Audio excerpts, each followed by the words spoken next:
क्या निफ्टी में चल रहे करेक्शन को समझदारी से इवैल्यूएट करते हुए सही रास्ता चुनने की आवश्यकता है?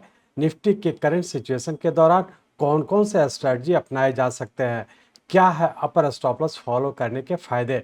क्यों निफ्टी ट्रेडिंग और इन्वेस्टिंग में अभी एक्सट्रीम कॉशन जरूरी है? न्यू वेव एनालिसिस के अनलिमिटेड पावर के उपयोग से निफ्टी ट्रेडिंग और इन्वेस्टिंग में बेहतरीन रिटर्न कैसे पाएं?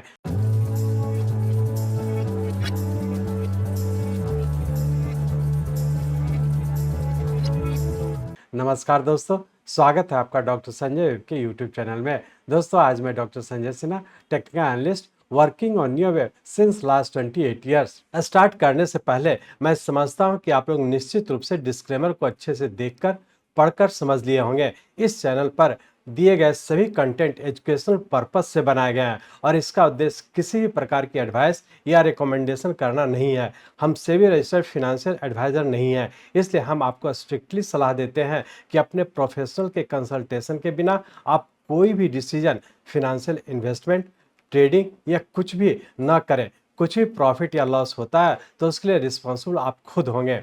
ये चैनल वेब एनालिसिस के लिए समर्पित है। हमारे इस एक्सक्लूसिव यूट्यूब वीडियो में निफ्टी ट्रेडिंग एंड इन्वेस्टमेंट की दुनिया में एक इंटरेस्टिंग जर्नी पर हमसे जुड़े।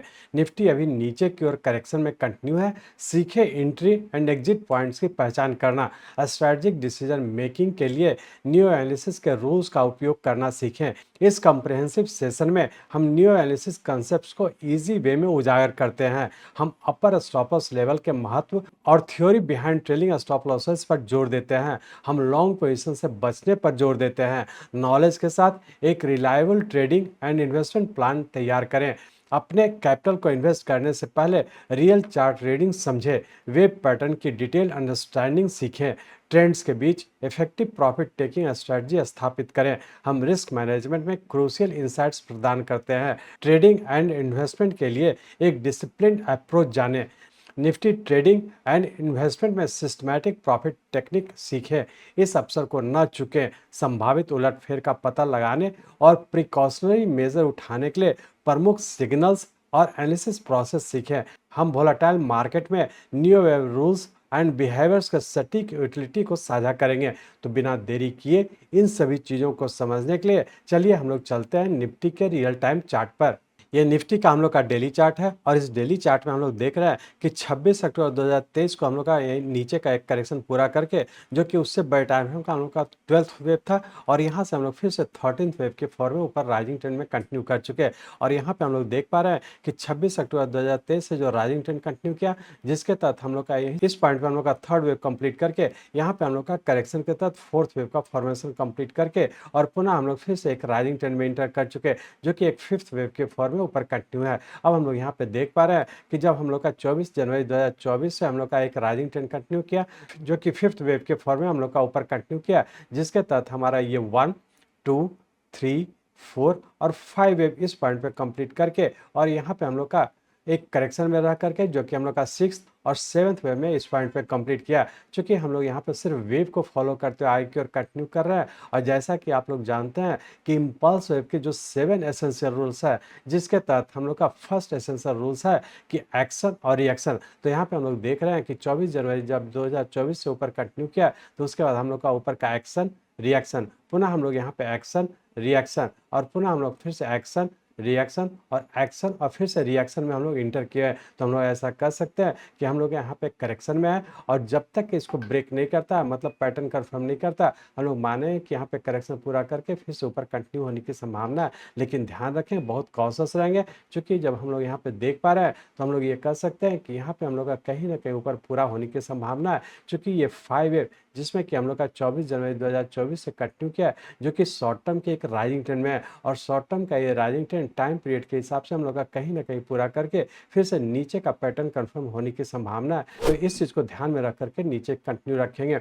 सिर्फ ध्यान रखेंगे कि यदि हम लोग का फिर से एक्शन और रिएक्शन चेंज होता है, यदि हम लोग का नीचे का पैटर्न कंफर्म करता है, तो यही जो रिएक्शन है ये हम लोग का फिर से एक्शन के फॉर्म में कंटिन्यू हो जाएगा। तो हम लोग इस चीज़ को ध्यान में रख करके आगे की ओर कंटिन्यू रखेंगे।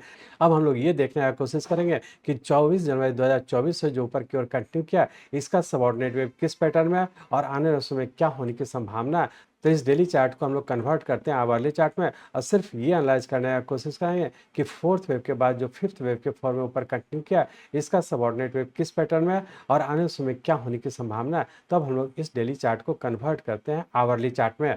यहाँ पे हम लोग आवरली चार्ट में आ चुके हैं। इस आवरली चार्ट में हम लोग देख रहे हैं कि यहाँ पे हम लोग का फोर्थ वेव कंप्लीट करके और यहाँ से फिर से हम लोग फिफ्थ वेव के फॉर्म में राइजिंग ट्रेंड में इंटर कर चुके हैं। अब इस राइजिंग ट्रेंड के तहत हम लोग यहाँ पे देख पा रहे हैं कि हमारा फर्स्ट, सेकेंड और थर्ड वेव, यहाँ पे हम लोग का थर्ड वेव भी हम लोग का ए, बी और सी मतलब थ्री वेव में ऊपर कंटिन्यू किया और उसका पुनः हम लोग यहाँ पे फोर्थ और फिफ्थ वेव के फॉर्म में हम लोग ऊपर कंटिन्यू किया है। अब यदि हम लोग सिर्फ वेव को फॉलो करते हैं तो हम लोग यहाँ पे कह सकते हैं कि फोर्थ वेव के बाद ऊपर का फिफ्थ, सिक्स, चूंकि ये हम लोग का इसके नीचे नहीं आया, इसलिए हम लोग ये कह सकते हैं कि यहाँ पर फिफ्थ वेव बाद ये एक्शन हो गया और फिर से दोबारा ये रिएक्शन जो कि सिक्स्थ वेव के फॉर्म में हुआ और पुनः हम लोग यहाँ पे सेवन्थ वेव के फॉर्म में इससे हाई जा चुके हैं।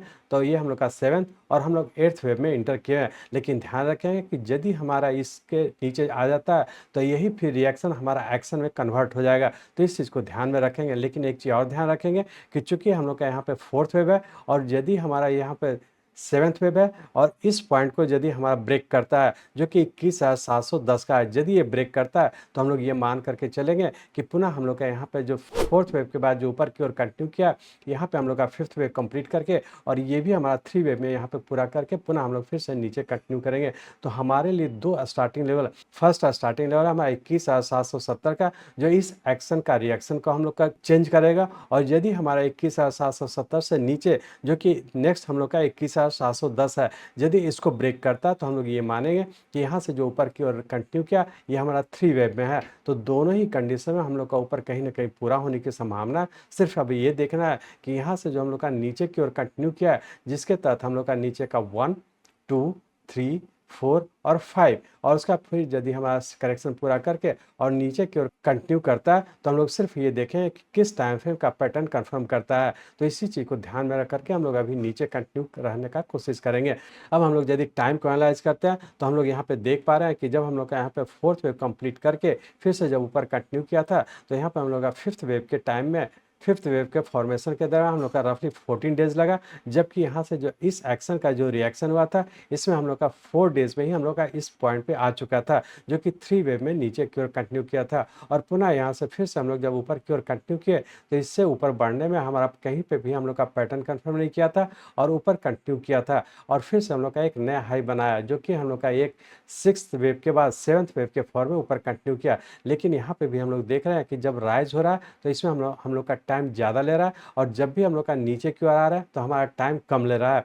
तो ये अपने आप में इंडिकेट कर रहा है कि जो भी राइज हो रहा है ये कहीं ना कहीं ऊपर पूरा करके और किसी भी समय हम लोग का नीचे का पैटर्न कंफर्म होने की संभावना है। क्योंकि टाइम को यदि हम लोग कैलकुलेट कर रहे हैं तो हर बार हम लोग देख रहे हैं कि जब राइज हो रहा है तो इसमें हम लोग का ज़्यादा टाइम ले रहा है और जबकि जब नीचे की ओर कंटिन्यू कर रहा है तो उसमें हम लोग का शार्प फॉल हो रहा है। ये अपने आप में इंडिकेट कर रहा है कि किसी भी मोमेंट हम लोग का नीचे पैटर्न कंफर्म होने की संभावना है। तो बहुत कॉशियसली हम लोग इसको एनालाइज करने का कोशिश करेंगे। अब हम लोग यहाँ पे देख पा रहे हैं कि जब हम लोग का लास्ट वेव यहाँ पे ऊपर कंटिन्यू किया जिसके तहत हम लोग का इस पॉइंट पे कंप्लीट करके और पुनः हम लोग का यहाँ पे एक पैटर्न कंफर्म किया था जो कि पिछले वीक हम लोग जब एनालाइज कर रहे थे तो यहाँ पे हम लोग देखे थे कि यहाँ पे हम लोग का नीचे का पैटर्न कंफर्म किया था। ये अपने आप में इंडिकेट किया था कि पुनः हम लोग फिर से नीचे की ओर कंटिन्यू कर चुके। ऐसी कंटिन्यूएशन के तहत हम लोग का नीचे का एक्शन, रिएक्शन, फिर एक्शन, रिएक्शन और फिर एक्शन और फिर से हम लोग का यहाँ पे पिछले दिन जो हम लोग का मूवमेंट हुआ रिएक्शन के फॉर्म में और इसी को कंटिन्यू करते हम लोग नीचे की ओर कंटिन्यू रखेंगे।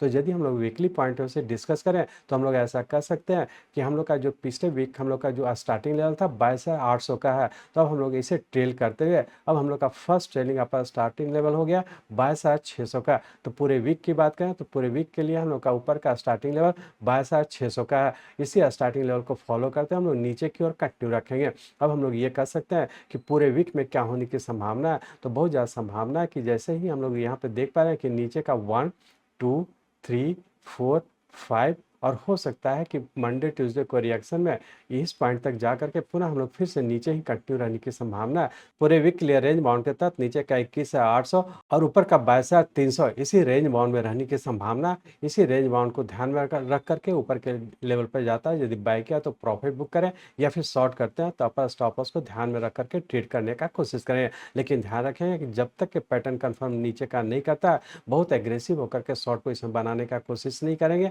स्टार्टिंग स्टार्टिंग लेवल को फॉलो करते हैं हम लोग नीचे की ओर कंटिन्यू रखेंगे। अब हम लोग ये देखेंगे कि मंडे ट्यूसडे को क्या होने की संभावना है। उसके लिए हम लोग इस आवरली चार्ट को कन्वर्ट करते हैं 15 मिनट के चार्ट पे।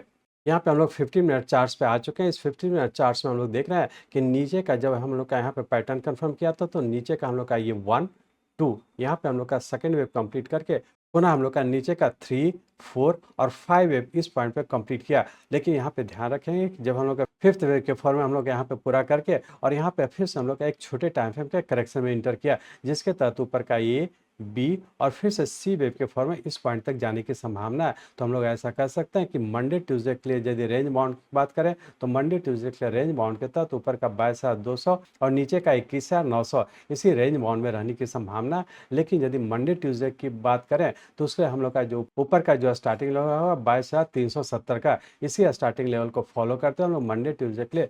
जब भी ऊपर जाता है हम लोग शॉर्ट करें, नीचे के लेवल पर आता है प्रॉफिट बुक करें और अपर स्टॉपर्स को फॉलो करते हुए ट्रेड करने का कोशिश करेंगे। इस तरह से हम लोग कर सकते हैं कि इंट्राडे की बात करें तो ये भी हम लोग का अभी नीचे का कंटिन्यू है और उसके लिए स्टॉप लॉस को फॉलो करें।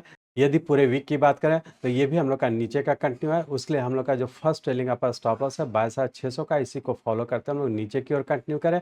और यदि वेरी शॉर्ट टर्म और शॉर्ट टर्म की बात करें तो वेरी शॉर्ट टर्म में यहाँ से जो हम लोग का फोर्थ वेव से जो ऊपर की ओर कंटिन्यू किया तो ये अभी भी हम लोग का ऊपर राइजिंग ट्रेंड है। जब तक कि हम लोग का नीचे का पैटर्न कंफर्म नहीं करता तो हम लोग ये नहीं माने कि हम लोग का वेरी शॉर्ट टर्म का नीचे ट्रेंड कंटिन्यू हुआ है। तो वेरी शॉर्ट टर्म में भी हम लोग का अभी भी राइजिंग ट्रेंड है।